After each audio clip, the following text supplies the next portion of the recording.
Hello, everybody. I hope that you are enjoying a great week.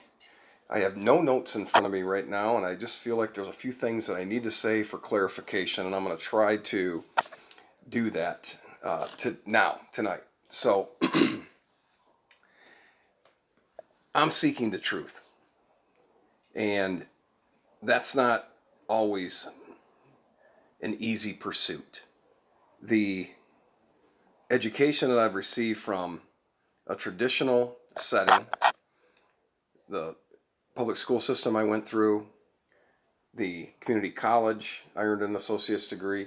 The bachelor's degree I earned from the University of Michigan Flint. Being part of, for 10 years, part of the Michigan Education Association, being part of the National Education Association, being in education, and being able to have a firsthand experience of a transition from really teaching people how to think, young people, and more about teaching them what to think. And it is a challenge to look at that I've experienced and then still get into the books. The book that I point to a lot, there's 4 copies right here in front of me that I'm going to be passing out to friends and family here in the near future, and that is The 100-Year Lie by Randall Fitzgerald. I know there's a lot more out there. So the thing that I want to do to encourage people, especially if you're a subscriber, is you're a subscriber because there's something here that you value enough to subscribe to. I hope that you would share it with others, and not necessarily just people to be an echo chamber, but to actually have some legitimate critical thinking dialogue, to be engaged in that. So there's a number of people that I am dear friends with, even family members. I grew up in a blue-collar household, and to my knowledge, I think the most influential people were Democrats in my life. And I would say that even though I voted for Donald Trump, I would have to label myself as an independent voter because I do not vote a straight ticket. And especially inside the county, the township and the county, I individually vote for people based on whether or not I know them, whether or not I believe them to be good people, honest people, hardworking people, people that are not necessarily willing to commit treason just to further their political career, but are trying to do the right thing. And I do think that being truly an independent, having voted for H. Ross Perot twice and a guy named Johnson, I can't even really explain it other than I never trusted the Bushes. I never trusted Clinton. I never trusted Obama. I believed that there was something different about Donald Trump. And let me talk about that, which I think I need to do a better job, especially in these times. And I'm getting some great advice from both our son and a good friend of mine. I mentioned Andrew on here a number of times. And that is, let's talk about, instead of a political party association, let's talk about a worldview. How somebody sees the world.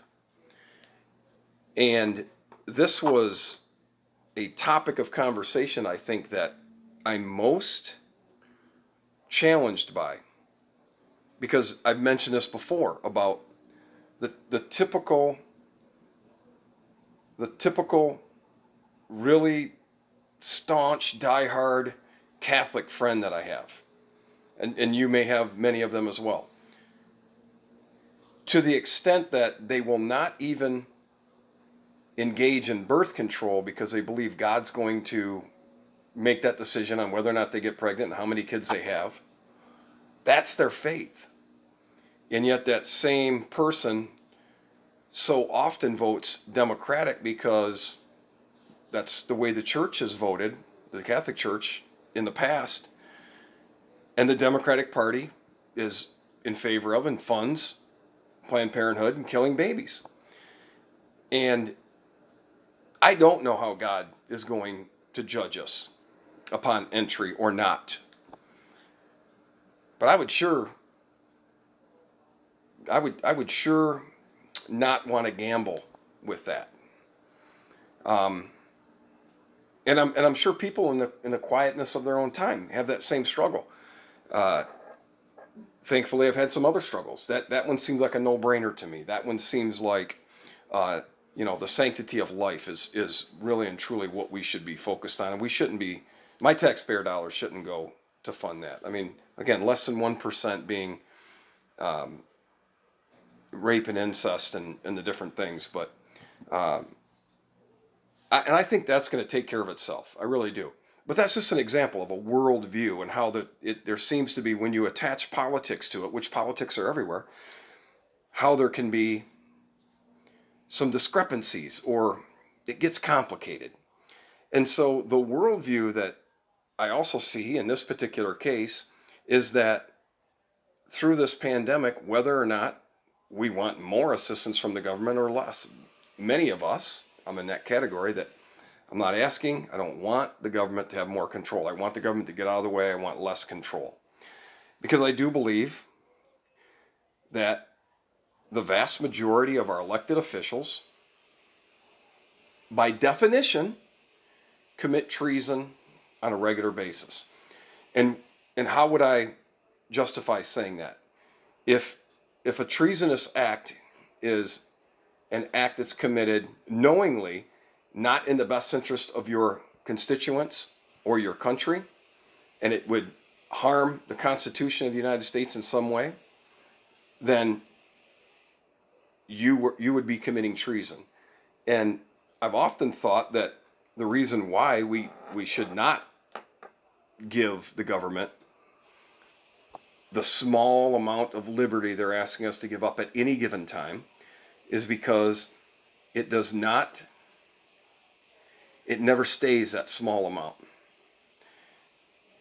The situation that we're in right now, especially in the state of Michigan, whereby we were told it was all about the science and the data, and I am encouraged by close friends that the governor of the great state of Michigan is just trying to save as many lives as possible. And that's, in my opinion, that's not what the governor was charged to do. The governor was charged to uphold the Constitution. The very first thing you do is take an oath of office to uphold the Constitution of the United States, which includes the 14th Amendment. The 1946 or whatever year it is executive order that was claimed to have been able to be activated said within reason. And I do believe that the people in this state, it used to be that if an elected official received a phone call, it was valued at 1,000 or 10,000 of their voters, depending on their level of constituents. If they received a written letter, it was magnified, multiplied even more. Our elected officials, in my opinion, based on my experience during this tragedy, this political tragedy, this economic tragedy, and this medical tragedy that we've faced, and I'm not talking about COVID-19, I'm talking about all of the people that have been kept from getting regular checkups, these much needed, and if it's my surgery that had to be rescheduled, that was an essential surgery. And I don't believe that our government should be getting between the doctor and the patient to decide what's essential and not essential.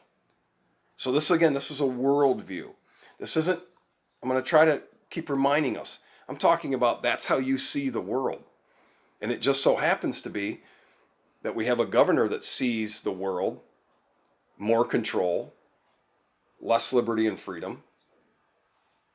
And it's not about the science, because that same science, once it was shown, oh, look, the more you stay in the home, you're going to catch this anyway.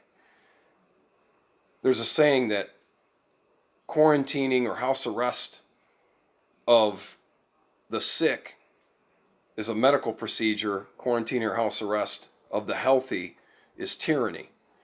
And I know there's a lot of twists to that saying, but you get my idea.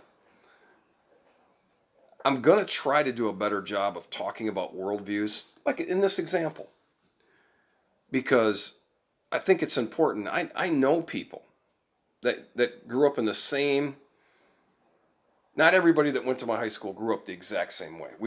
They're even within our school, our country community. We had people that had different economic situations, but there were a lot of us whose mom and or dad worked in the shop. Call them, shop rats, whatever you want to call them. We were blue-collar families. And if it wasn't in the shop, it was in that type of a construction job.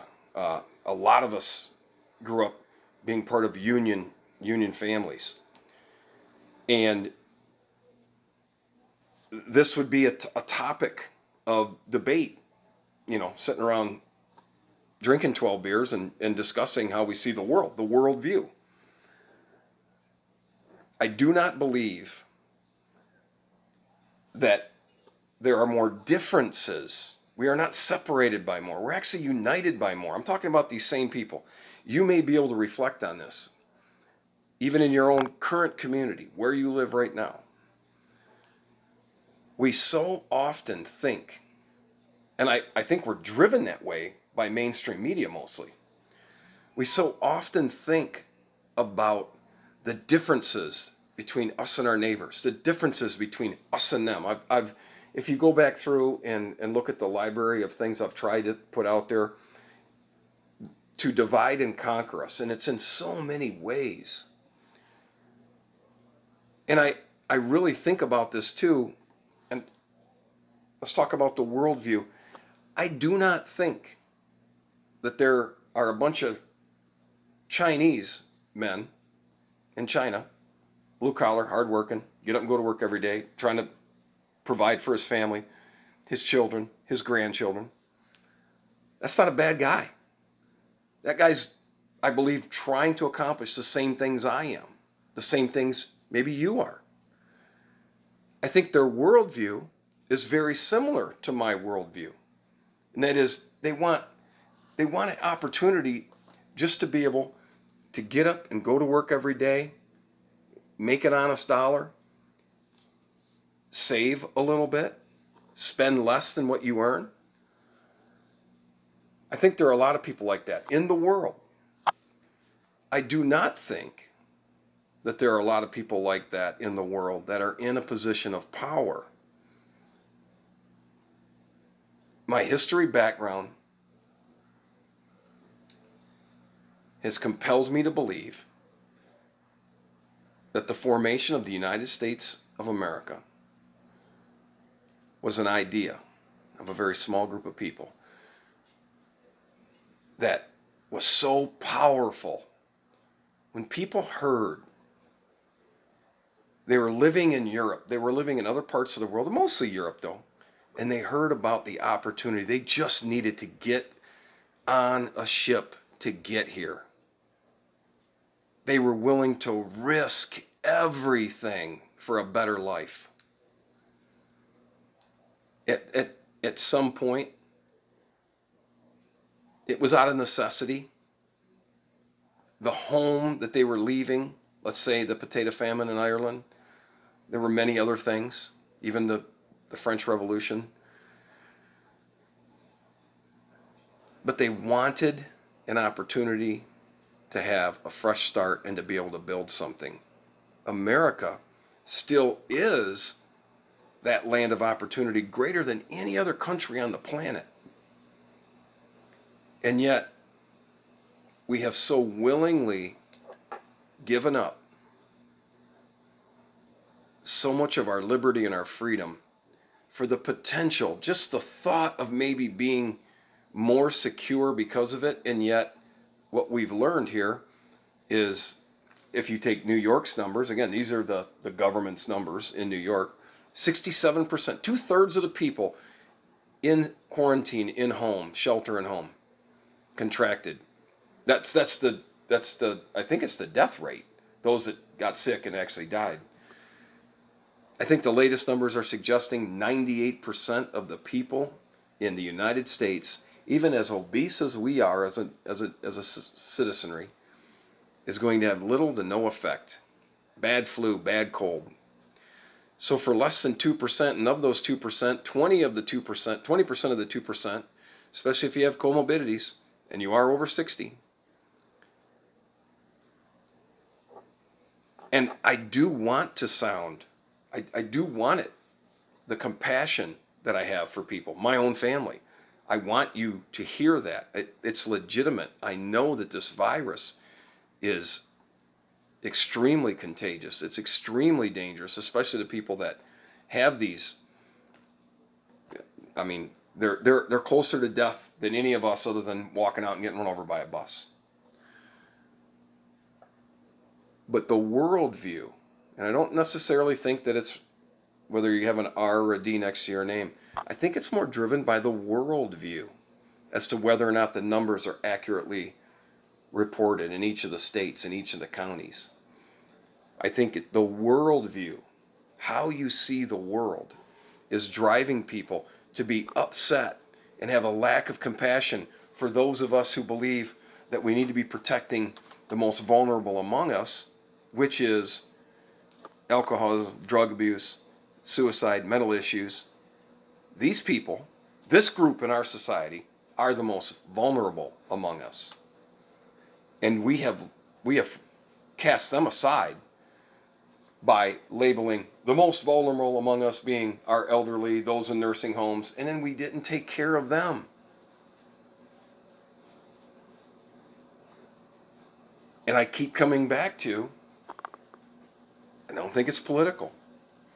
I think it's a worldview on needing to destroy an economy, on needing to make sure that Donald Trump does not get elected again because he does not fit in the worldview. This is a guy who was one of the leading Democratic donors for his whole entire life. And I know, before you get started, yes, the 1999 People magazine article where he says, well, if I ever ran for president, I'd run as a Republican because those idiots would dominate me. Okay. A lot has changed in those 16 years since he ran. And I think his worldview would be more in line with Ronald Reagan's, in that Ronald Reagan's famous for being quoted as saying, I didn't leave the Democratic Party. The Democratic Party left me, and it moved too far to the left. Well, the Democratic Party that Ronald Reagan left and the Democratic Party that is today, again, the worldview of the party. Because the worldview of the Republican Party, because Republicans haven't acted like Republicans either. They've acted more like hawkish Democrats of John F. Kennedy's era today than what the Republicans had acted like, years and years and years ago. And in case you've missed it, I've been equally critical, historically speaking, of the so-called Republicans and so-called Democrats that have damaged our country and, in my opinion, committed treasonous acts. Teddy Roosevelt, Republican. Woodrow Wilson, Democrat. FDR, Democrat. And Truman, Democrat. Johnson's a Democrat. Nixon's a Republican. The first Bush, Clinton, the second Bush, and Obama. Back and forth, Republican and Democrat, Republican and Democrat. I believe they all committed acts that were not in the best interest of our country. They were self-serving, and by definition, I think many of those acts were treasonous acts. Never get in trouble. Nobody's ever. History ends up being pretty damaging. I mean, especially to FDR over the years. I mean, this guy was. I mean, he was the example of quid pro quo.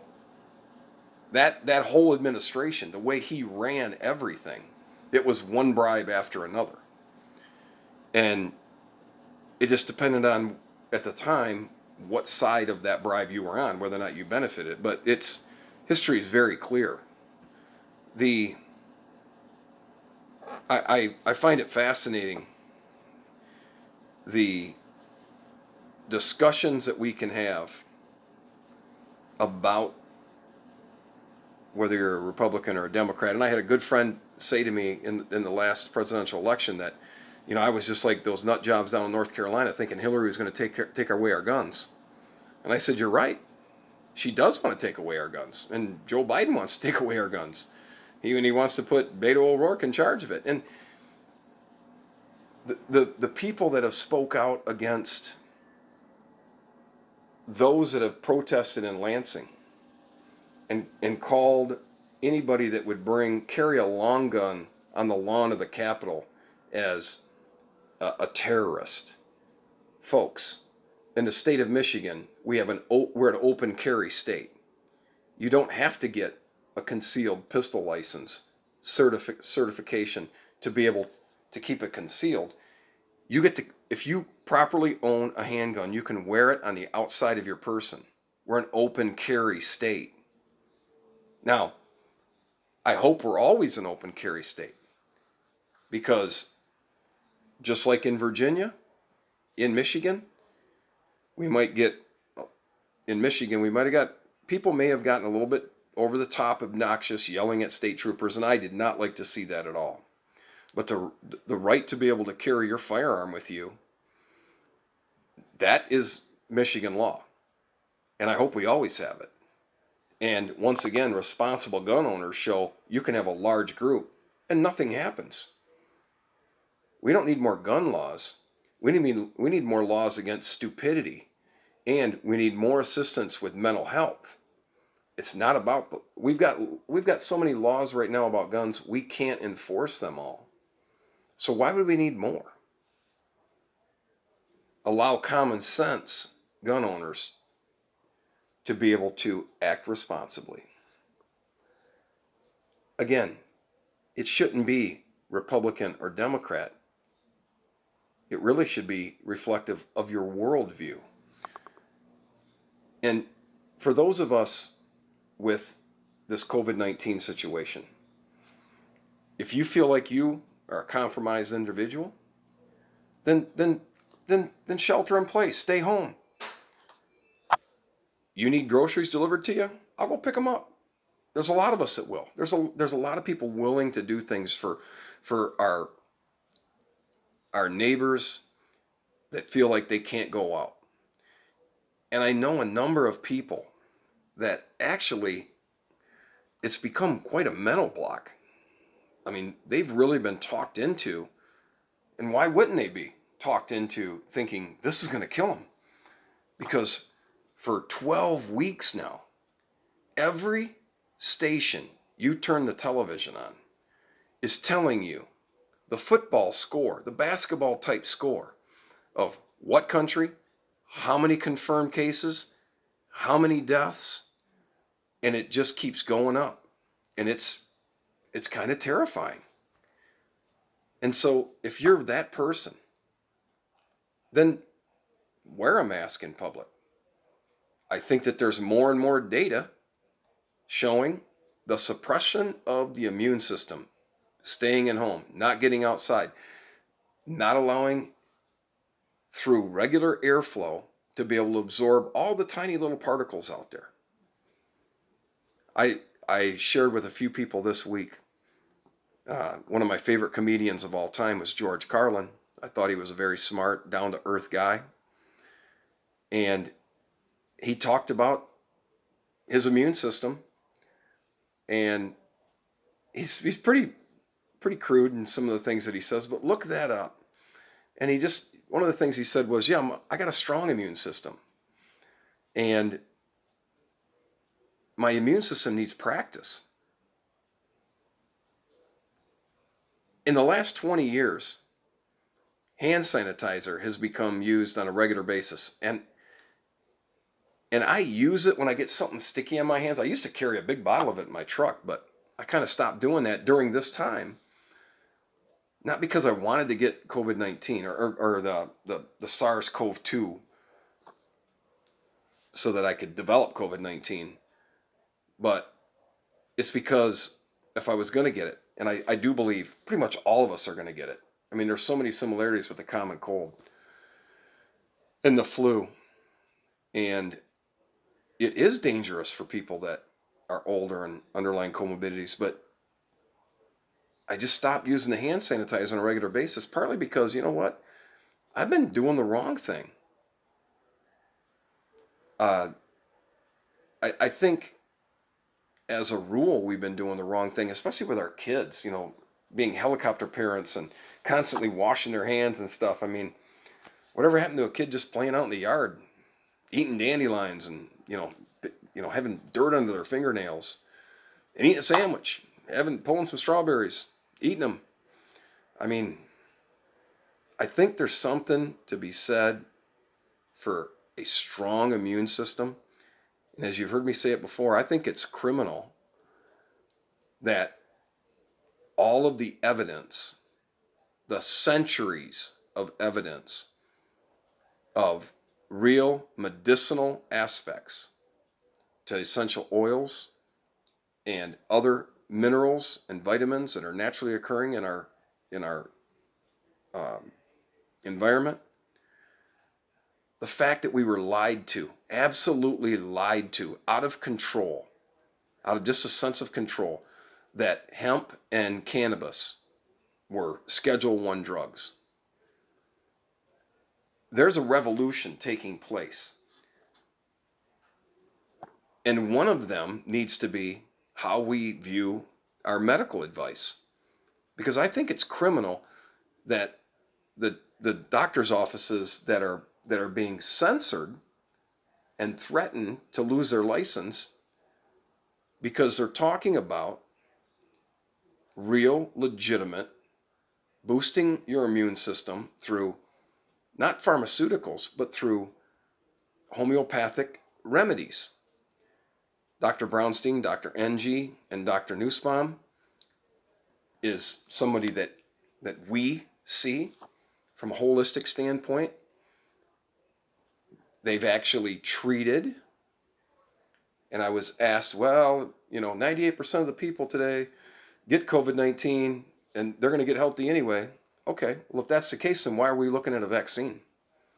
If that's the case, then why would anybody, whether they're on remdesivir or HCQ or any of the other ones, why would we need all these extra ventilators? Why do we need masks? Why would we, if 98% of the people are going to get healthy anyway, then why would we need anything? If it's okay for the pharmaceutical driven doctors can go on and say, this drug, this manufactured drug that the company that's paying me has a patent on and is giving me a stipend to be able to push this and work with my clients, this helps with COVID-19 patients. If they can legally say that, but Dr. Brownstein, NG, and Nussbaum cannot legally say, we don't subscribe to the pharmaceutical giants. We used a vitamin C drip. We used a nebulizer of hydrogen peroxide, vitamin C, iodine mixture in this protocol with, boosting your immune system with vitamin D, vitamin A, zinc over this period of time. And our patients have gotten better. Why is that allowed to be censored and you and the majority of Americans are not screaming about this? How is that possible? Worldview. And that worldview comes down in a few months to whether or not you think Donald Trump is good for the United States or not.